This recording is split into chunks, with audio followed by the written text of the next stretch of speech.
Fariya, do you really think कि हमारा मसला इस वक्त सबसे बड़ा इकोनॉमी का है, या फिर रूल ऑफ लॉ हमारा सबसे बड़ा मसला इस वक्त बना हुआ है कि जहां हम कोई रूल्स फॉलो नहीं कर रहे, कोई चीज़ हम एक्सेप्ट करने के लिए तैयार नहीं है, एक अजीब किस्म की लड़ाई चल रही है पूरी रियासत में। तो हमारा इशू ये है, या फिर हम अब बाद में पॉलिसीज़ वगैरह के मामला तो बाद में आते हैं, पहले हम ज़रा चीज़ें जगह जगह पे टिका तो दें कि ये चीज़ें। हाउ डू यू सी कि ये क्या चैलेंजेस हैं हमारे, सबसे बड़ा चैलेंज कौन सा है? सबसे पहले तो अस्सलाम वालेकुम टू यू समीना एंड अस्सलाम वालेकुम टू काजी साहब। आप लोग एंजॉय करें लाहौर में और मुझे आप लोगों ने भेज दिया इस्लामाबाद में, तो मैं एक सवाल पूछना चाहती हूँ कि मुझे क्यों निकाला? आप तो खुद चली गई छोड़ के डील करके। नहीं, मैं डील की खबरें लेने आई हूँ, मैं वापस आऊंगी लेकर। फिर देखूंगी कि मेरा वापसी का फैसला मियाँ साहब की तरह बिल्कुल ही गलत फैसला साबित होगा या अच्छा फैसला फरिया, साबित एक और चीज इसमें मैं कहूं फरिया, जो निकाले जाते हैं वो इस्लामाबाद से निकाले जाते हैं, आपको तो हमने इस्लामाबाद की तरफ भेजा है। वहां जाके तो खुश होते हैं। नहीं, वो पिंडी से निकाले जाते हैं, पिंडी। वो रास्ता आता भी पिंडी से है, वो रास्ता जाता भी पिंडी से है। अनफॉर्चुनेटली आते हुए किसी को तकलीफ नहीं होती, कंधों पे आते हैं, जाते हुए सबको प्रॉब्लम होना शुरू हो जाती है। अब क्या करें, रास्ता वही है, दूसरी रोड बनी नहीं है कोई, इज जस्ट वन। तो बड़ा इंपॉर्टेंट आपने सवाल किया समीना, कि बड़ी अच्छी डिबेट है एंड काजी साहब तो बहुत अच्छा हमें फैक्ट्स एंड फिगर्स के साथ इकोनॉमी के ऊपर बताते भी हैं, उनकी महारत भी है। एंड आई विश कि हम इन्हीं डिबेट्स के ऊपर फोकस कर रहे होते हैं, मगर मसला यही है कि हम इतनी निटी ग्रिटी में फंसे हुए हैं, हम तो बेसिक ही नहीं ठीक कर सक रहे, तो लार्जर डिबेट कैसे करनी है? याद होगा आपको, हम इलेक्शन जिस दिन हो रहे थे, रिजल्ट आए थे, उस दिन भी हम यही कहते कि जो एलिफेंट खड़ा हुआ है, जो हाथी कमरे में, हम तो उसके ऊपर भी बात नहीं कर सकते, हम नीचे कोई और बातें कर रहे होते हैं। अच्छा ये ऐसे है, ये टेबल ऐसे है, ये पर्दे ऐसे हैं, ये पंखे ऐसे हैं, लेकिन जो चीज नजर आ रही होती है सबसे सामने, वो बहुत मुश्किल है एड्रेस करना। एंड आई होप कि और अगर कुछ भी नहीं आता तो इस इलेक्शन के बाद कम से कम हम वो डिबेट का फोरम ओपन कर दें समीना, क्योंकि बहुत घुटन हो गई है, बहुत मसला हो गया है। मसला ठीक कैसे होगा? जब आप उसको आइडेंटिफाई करेंगे और आप उसको एड्रेस करेंगे। So yes, I totally agree with you. और जो ये इलेक्शन है, मेरी नज़र में भी ये बिल्कुल एक रेफरेंडम था। आपने सप्रेस किया है किसी चीज़ को, हम तो बड़े अरसे से कहते कि सप्रेशन करने से कोई फ़ायदा नहीं होता, वो वापस पलट कर आई है। ये हम मेरे लिए बहुत हैरान कौन था। एंड आई थिंक सभी आप ये इसी पे बात कर रहे हैं, एक दो लोग शायद होंगे, हबीब अकरम साहब कुछ प्रेडिक्ट कर रहे थे, या फिर चौधरी साहब थे, कोई दो तीन लोग। अपार्ट फ्रॉम दैट मेरा भी ख्याल था, अक्सर लोगों का ख्याल ये था कि इतनी ज़्यादा सप्रेशन में शायद परफॉर्म करना मुश्किल होगा पीटीआई के लिए, बल्कि नामुमकिन ही होगा, और जो भी करेंगे तो they should be happy with that. मुझे लगता है पीटीआई को खुद भी नहीं अंदाजा था, और जो मैंने अभी जो बातचीत हुई है पीटीआई के सर्कल्स में, उसे एक चीज मैंने नोट की कि वो कॉशन करने का कह रहे हैं सबको, और जो रिजल्ट आए हैं उस पे आई थिंक उनके अंदर काफी इत्मीनान भी है, अगरचे वो जो रिगिंग की एलिगेशंस हैं वो अपनी जगह पर मौजूद हैं। और मैं ये भी बता दूं समीना कि वो सिर्फ एलिगेशंस नहीं हैं, there is a lot of evidence. और इतने कॉशियस जरूर हो गए हैं पीटीआई वाले, जैसे आपने देखा आज का एहतजाज, कॉल देके उन्होंने इनकार कर दिया कि नहीं करें, कि हमें खबर मिली है कि कोई फॉल्स फ्लैग ना हो जाए, कई लोग भिपर ना जाएं, कई लोग गुस्से में ना आए, जो मेरी नज़र में अच्छी बात है कि अगर कॉशन उनके अंदर आ गई है आफ्टर 9 मई, उन्हें समझ आ गई है कि बिल्कुल ऐसी स्टेटमेंट्स नहीं देनी जो कि इन्फ्लेमेटरी हों।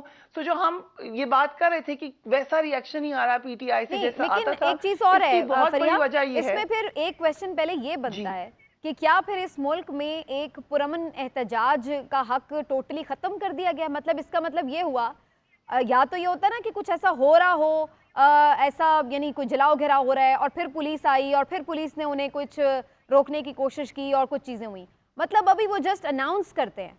आज मैं चूँकि लाहौर में हूँ ना, तो मैं आपको बता रही हूँ कि अभी 2 बजे का टाइम था और 11 बजे वहाँ पर पुलिस की ऐसे नफरी मौजूद थी कि जैसे पता नहीं कौन वहाँ पर क्या करने आ रहा है।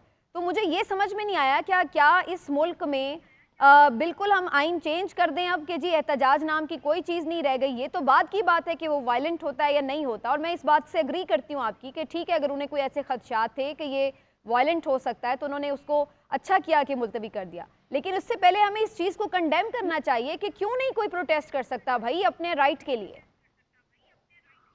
जबकि आप देखें कि कितनी ब्लेटेंट रिगिंग अब तो नजर आ रही है समीना, आपको भी नजर आ रही है, मुझे भी, काजी साहब को भी। ऐसे ऐसे सवालात जो कि हंसी आती है लेकिन हंसने की बात है नहीं। आप याद करें इस इलेक्शन से पहले हमें बार बार ये बात कही जा रही थी कि जितने पहले इलेक्शन रिग होते थे उतने ही अब भी हो जाएंगे। यानी एक तो आपका जो मीडियोकर लेवल ऑफ एक्सेप्टेंस है उसको और मीडियोकर कर दिया जाए। आप सोचे ही ना, यस। मतलब हम ही क्या इकबाल की शायरी पढ़ते थे कि मोहब्बत मुझे उन जवानों से है सितारों पे जो डालते हैं कमंद। यहाँ पे हमें कहा जा रहा है सितारों की तो नथिंग डूइंग। आप नॉर्मल मामलात पे भी ना देखें, आप ये देखिए अच्छा उधर रिगिंग हुई थी तो अभी भी रिगिंग हो जाएगी, चले ठीक है। लेकिन मसला ये हो गया कि पहले वाली रिगिंग से बहुत ज्यादा रिगिंग हो गई है। तो अब क्या करें, आप एहतजाज करें, एहतजाज करेंगे तो नहीं कहीं पुलिस आ जाएगी, बल्कि एहतजाज का सोचने से ही पुलिस आ गई। अब डर भी लगता है, लेकिन रिगिंग हुई भी है, इसको हाईलाइट कैसे करें। तो एक तरीका यही है जो कि आप अपना पूरा का पूरा जो एविडेंस है वो इकट्ठे करें। एंड आई थिंक पीटीआई इस वक्त यही कर रही है। आई नो एक पेपर पे वो वर्क कर रहे हैं, खासतौर पे आप देखिए कराची की जो 17-18 सीट्स हैं। और मुझे बड़ी इस मामले में मैं ये भी आपको बता सकती हूँ कि इसमें पीपल्स पार्टी के कुछ लोग जो कि ऑन ग्राउंड मौजूद थे, जेआई के कुछ लोग, कुछ इंडिपेंडेंट कैंडिडेट्स, ये उन्होंने कलेक्ट किया है डेटा। पीटीआई की तो कोई लीडरशिप है ही नहीं कराची में, कोई स्ट्रक्चर पहले ही नहीं था। पहले भी जो लीडरशिप थी वो एक वीक लीडरशिप थी। आप देखिए हल्की सी आवाज आई और वो भागे हैं दुम दबा के सारे। अब तो कोई वहां पे है ही नहीं, तो उसकी वजह से पीटीआई का तो स्ट्रक्चर ही नहीं था। लेकिन क्योंकि कराची का जो वोटर है वो बिल्कुल अलग है, अब तो हमने देखा पूरा जो पीटीआई का वोटर निकला है वो अलग ही नजर आया है कि ना उनको जाके किसी ने रीच आउट किया, ना किसी ने बात की, खुद ही आए हैं। पता भी नहीं है किधर निशान लगाना है। पढ़े लिखे जो लोग नहीं है उन्हें भी पता है कि हमने कहाँ निशान लगाना है। They protected their vote and they did their duty. सही। अब मामला लीडरशिप के ऊपर है, लेकिन लीडरशिप जैसा हम जानते हैं सी डी टीयर की है, आधी से ज्यादा मफरूर है। जो मुझे अच्छी लगी आज बात, आप हम कहते हैं टेम्परेचर को नीचे लाने की अभी बहुत जरूरत है। पहले तो पीएमएलएन ने एक विक्ट्री डिफीट स्पीच की जो कि मेरा ख्याल से तारीख में चली जाएगी कि किस किस्म की स्पीच थी। क्या कुछ सोचा भी किसी ने? क्या एक नी जर्क रिएक्शन था?